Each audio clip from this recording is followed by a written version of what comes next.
You ever have those days, or maybe weeks, where you just feel like you're running on fumes? Like you're constantly trying to recharge, but you're always stuck on empty? Well, today we're jumping into a source document that really digs into that feeling of burnout. It makes the case that all our little quick fixes just aren't cutting it, and it lays out a very specific protocol for what it calls true spiritual vitality, a real, genuine, long-term charge. All right, let's get into it. So right out of the gate, the source frames this as a pretty big deal. This isn't just a minor inconvenience, it's an urgent warning. The idea is that for a lot of us, our internal check engine light is on and it's flashing. It's a critical alert about a core problem that we really can't afford to just ignore anymore. And this is where it gets really relatable. I mean, we all know that little jolt of panic when our phone hits 10%, right? You immediately start looking for a charger. The author's point here is that we are living in that same critical 10% margin in our spiritual lives, but for some reason we don't react with anywhere near the same urgency. So the big question is, why aren't our attempts to recharge actually working? Well, according to this source, our entire approach to getting our energy back is kind of flawed. We're always looking for these quick fixes, these little short-term bursts to get us through. But those are a totally different thing from the deep, long-term charge that this protocol is aiming for. The author actually gives this a name, pulse charging. And it's exactly what it sounds like. It's that quick 5-minute plug-in for your phone just to get enough juice to make it to your next stop.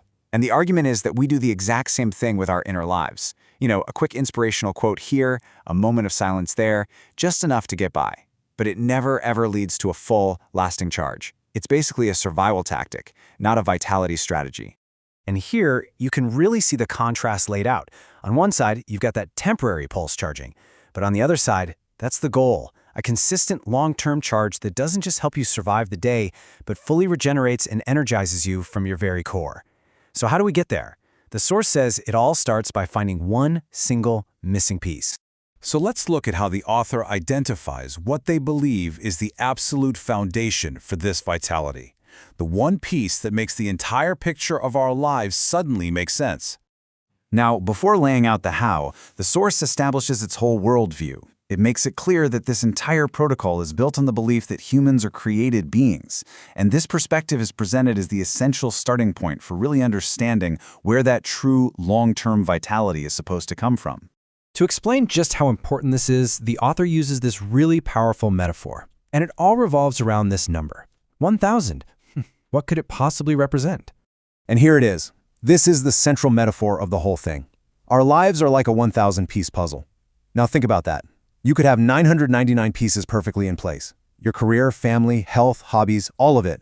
But if that one single piece is missing, the whole picture feels incomplete, frustrating, and, as the author puts it, worthless. And that final, essential piece that makes everything else fit, according to the source, is a connection with God. Okay, so if that's the missing piece, how do you find it? How do you click it into place? This brings us to the actual practical steps, the protocol for achieving that deep, long-term charge we've been talking about. You know, the protocol itself is presented as being deceptively simple. This isn't some overwhelming lifestyle overhaul. Step 1, just start small. Step 2, for just 10 minutes first thing when you wake up. And step 3 is very specific. Open the Bible to the Gospels. This, the author says, is the practical first step to finding and connecting with that missing puzzle piece. To explain the why behind this simple daily habit, the source uses another great analogy. It compares building this spiritual connection to, well, courting a spouse. When you're building a deep relationship with someone, you want to spend time with them, right? You want to get to know them. The author argues that a relationship with God is no different. It needs that consistent, intentional investment of time to actually grow. And this all brings us to the final, provocative thought from the source material.